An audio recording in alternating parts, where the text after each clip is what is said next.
story starts when Isaac is all grown and he marries a lady named Rebecca. She becomes pregnant with twins. Remember, God promised lots of grandkids. Yeah. But this is an unusual pregnancy. It was so strange, and Rebecca felt so weird during pregnancy that she prayed to God to ask what was going on. Here's what God told her. Genesis chapter 25, verse 23. God says, 2 nations are in your womb, and 2 people from within you shall be divided. The one will be stronger than the other. The older will serve the younger. Now, 2 nations, that sounds pretty crazy. But what's actually craziest of all is that last part that says the older will serve the younger.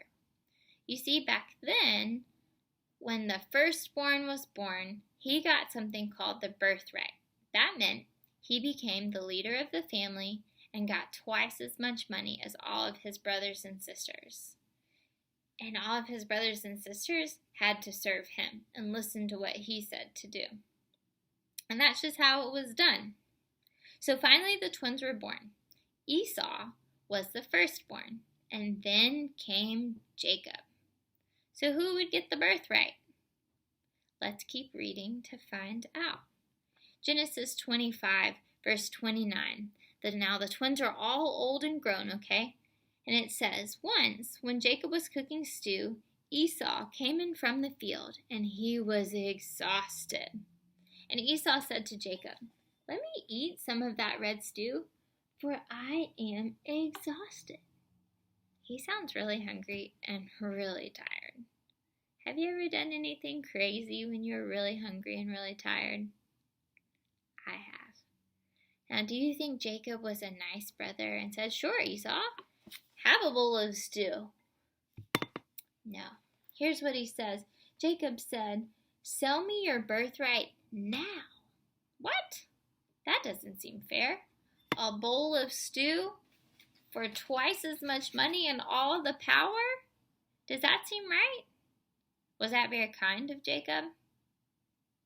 No. Do you think Esau did it?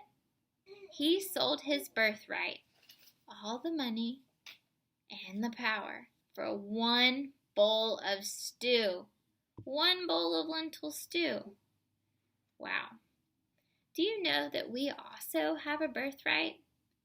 God has adopted us into his family and tells us that we have an inheritance in him.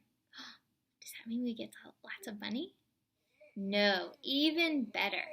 God promises us that he will forgive us from all of our sins, that he will love us and be near us always, and we get to live forever with him in heaven. Pretty incredible.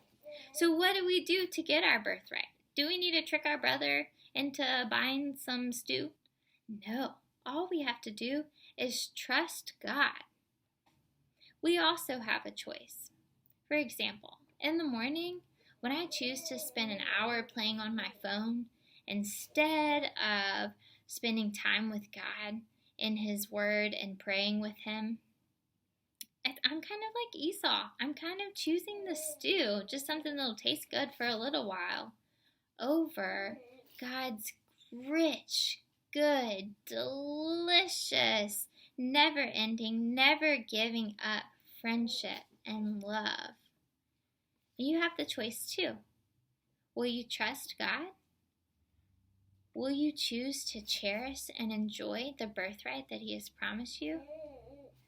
So next week, we're going to talk more about Esau, Jacob, and Isaac. But until then, I encourage you to ask your parents more about the birthright that God has promised each one of us. See you soon.